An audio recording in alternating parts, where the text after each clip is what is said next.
Saya keluar dari rumah, hidup di jalanan, dan menghabiskan banyak waktu untuk hal-hal yang tidak berkenan. Tidak pernah tersirat di pikiran ini untuk menjadi seorang pendeta. Ketika dulu saya diselamatkan Tuhan, maka komitmen saya harus menjadi berkat untuk teman-teman muda ketika saya ditempatkan di mana saja. Shalom, apa kabar kakak dorang, pace-mace, masyarakat seluruh Papua dan Indonesia. Saudara-saudara yang terkasih diberkati oleh Tuhan Yesus Kristus, selamat datang di channel kami, Papua Voice of Truth. Saya, Uli Taliwongso Ratulangi, begitu sangat bahagia. Semoga sukacita, damai, sejahtera, kebahagiaan selalu ada di dalam diri kita secara pribadi, orang-orang terkasih dan keluarga tercinta. Papua Voice of Truth tentunya di edisi perdana kali ini kita akan berbagi sebuah pengalaman yang begitu sangat biasa tetapi menjadi sangat luar biasa, tidak terukur dari kacamata manusia, tapi begitu sangat terukur daripada kasih Tuhan Yesus Kristus. Berawal berkumpul bersama dengan rekan-rekan ABG, anak belakang gereja. Siapa yang tahu narasumber kita kali ini ternyata Roh Kudus sudah berada di dalam hatinya secara pribadi, terpanggil oleh kasih Tuhan untuk boleh berbagi sukacita, damai, sejahtera, dan bahkan berharap boleh menjadi berkat untuk banyak orang. Kita langsung saja tentunya akan menyapa narasumber kita kali ini bersama dengan Pendeta Sunardi Rema Tobi, Sarjana Teologi. Shalom, selamat sore. Shalom, selamat sore. Apa kabar? Puji Tuhan, baik. Penuh sukacita untuk kali ini. Anda punya cerita di masa muda yang begitu sangat luar biasa. ABG, anak belakang gereja. Iya. Pernahkah Anda terbayang masa depan Anda menjadi seorang pendeta? Tidak pernah sama sekali. Kenapa bisa? Sebab kalau mau dibilang, memiliki alur cerita kehidupan yang notabene adalah bukan seorang Kristen, dan memiliki cerita kehidupan yang Tuhan atur, Tuhan tuntun hingga sebagai manusia biasa. Tentunya kita tidak bisa berpikir bahwa sewaktu-waktu memang kehendak Tuhan mau mempersiapkan kita untuk menjadi seorang pendeta.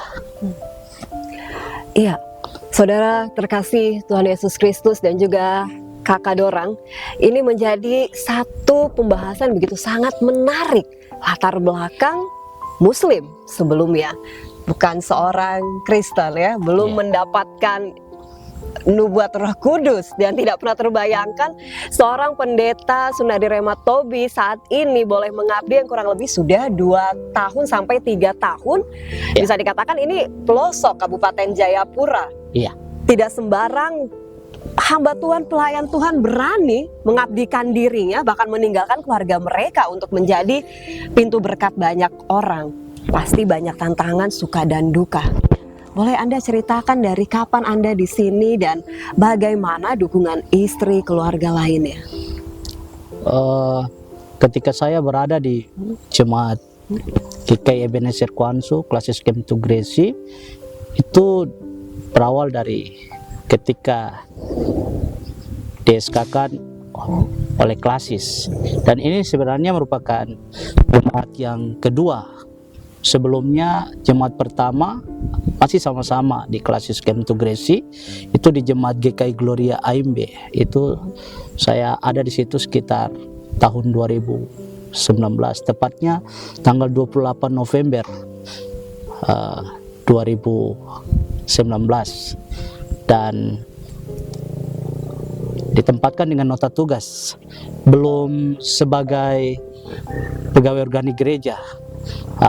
Itu berarti ada batasan-batasan, tetapi bersyukur karena sekalipun dengan baru nota tugas saja dipercayakan untuk bisa melayani di jemaat GKI Gloria AMB oleh pimpinan Classes pada waktu periode yang lalu. Nanti ada di tahun 2021 tanggal 28 November juga baru saya dimutasikan ke jemaat ini. Kalau sampai sekarang ya puji Tuhan sudah menjalani 2 tahun 7 bulan lah, seperti itu. Kalau mau dikatakan dukungan dari keluarga, secara khusus istri, saya bersyukur karena istri sangat menopang, sangat mendukung, dan bukti dari dia menopang dan mendukung itu sekalipun ada jarak di antara kami, istri kekasih ada tugas di Kanda, saya ada di Kuansu, sekalipun pulang pergi yang namanya kita berkeluarga ya, pasti kita memiliki perhatian juga ke keluarga, tapi tidak ada namanya tantangan yang tidak bisa dapat diselesaikan. Kami dua puji syukur bisa dapat menyelesaikan beda pendapat itu dengan baik, dan sampai hari ini, detik ini, istri kekasih menopang, menolong pelayanan, dikatakan ya itu penolong terbaik lah. Ya, baik. Pendeta Sunardi, boleh saya sapa dengan Pendeta Sun? Ini pasti adalah panggilan ciri khas masa muda ya. Iya. Dan juga Kakak Dorang Pace Mace, Papua Voice of Truth, yang tentunya juga melangkah dengan firman, menjangkau dengan suara. Pendeta Sunardi, pergaulan yang sehat dengan Roh Kudus dan juga kasih Yesus Kristus menjadi topik menarik yang akan kita orang bahas. Kita orang tahu Papua, Kota Jayapura ataupun Kabupaten Jayapura, khususnya di Ufuk Timur, kita orang punya karakter yang berbeda dengan dorang sana yang ada di Pulau Jawa. Benar sekali. Terutama anak muda. Ya. Untuk boleh menyelamatkan domba-domba yang hilang, ya, mengajak ibadah saja itu sangat tidak mudah. Kemudian Anda sendiri punya latar belakang orang tua Islam, tapi Anda boleh berani mengambil keputusan untuk memikul salib. Kata pikul salib, kami pun secara pribadi, kita berdua punya pengalaman yang sangat sama. Pikul salib, kita orang harus siap dihina, ditindas, dijauhkan orang-orang terkasih. Ya. Pernah? Kepahitan yang Anda alami? Di masa sekolah, bahkan bisa sampai sekolah pendeta. Ini boleh kita tahu ceritanya, silakan. Baik, itu dari kecil itu mengalami cerita yang begitu luar biasa, yang sampai pada detik ini ketika sudah menjadi seorang pendeta, saya berpikir sebenarnya inilah jalan garis hidup seseorang yang Tuhan sudah tetapkan, sekalipun harus terombang-ambing, harus kita merasakan asam manis pahitnya kehidupan ini, tetapi ya puji syukur Tuhan tidak meninggalkan kita. Waktu kecil saya habiskan waktu untuk hal-hal yang dikatakan tidak berguna, menghabiskan dengan hal-hal yang tentunya sangat tidak menyenangkan hati Tuhan. Suatu ketika karena pergaulan saya di suatu komplek itu notabene dengan teman-teman yang Kristen, dan saya sendiri mengalami sebuah tekanan di dalam rumah tangga, artinya bersama mama dan bapak saat itu yang adalah seorang muslim. Saya tidak diizinkan untuk bergaul, tapi singkat cerita itu saya keluar dari rumah itu juga faktor karena ya sering mungkin sudah terbiasa ingin punya teman, dan akhirnya pergaulan yang sesaat itu menyebabkan saya terbentur dengan kondisi sehingga saya harus melakukan hal-hal yang tidak berkenan.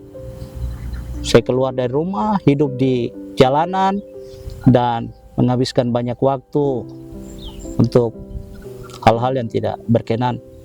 Singkat cerita itu ada seorang hamba Tuhan yang sampai pada hari ini saya panggil mama dan bapak.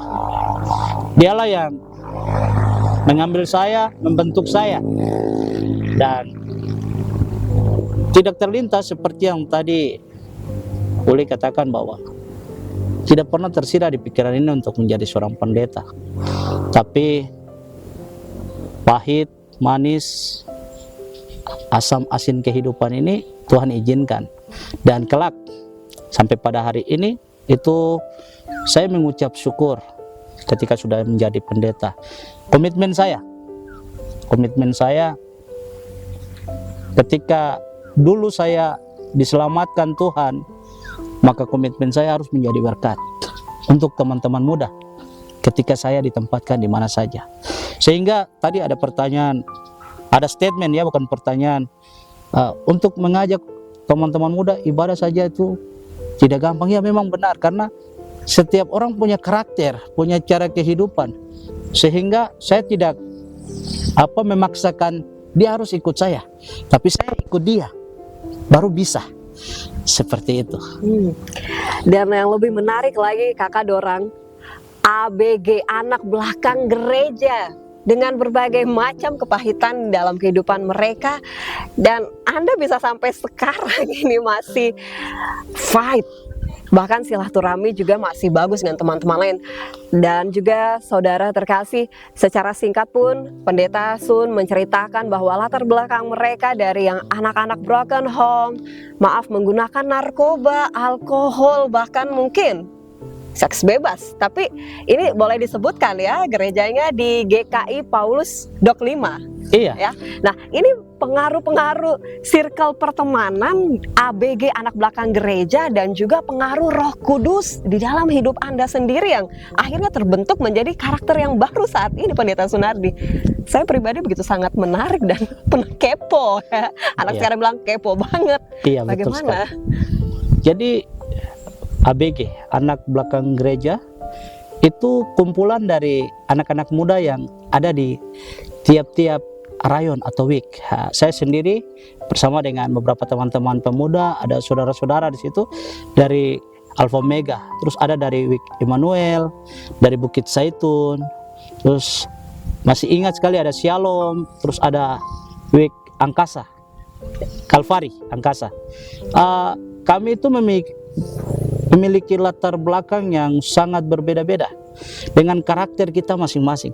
Tetapi di dalam tim yang namanya ABG, anak belakang gereja Paulus Dok 5, itu kami belajar bagaimana ada dalam satu persekutuan, terus kami bagaimana dibentuk. Yang bentuk itu kita punya senior-senior, dan kami bersyukur sebagai pemuda, pemudi, kami dipertemukan dalam wadah itu, ABG, anak belakang gereja. Karena sekretariat kami, sekretariat PAM, itu ada di belakang gedung gereja Paulus Dok 5, sehingga nama ABG itu menjadi tenar. Kami pakai itu, anak belakang gereja Paulus Dok 5, Trikora 30, karena jalannya itu namanya Jalan Trikora nomor 30.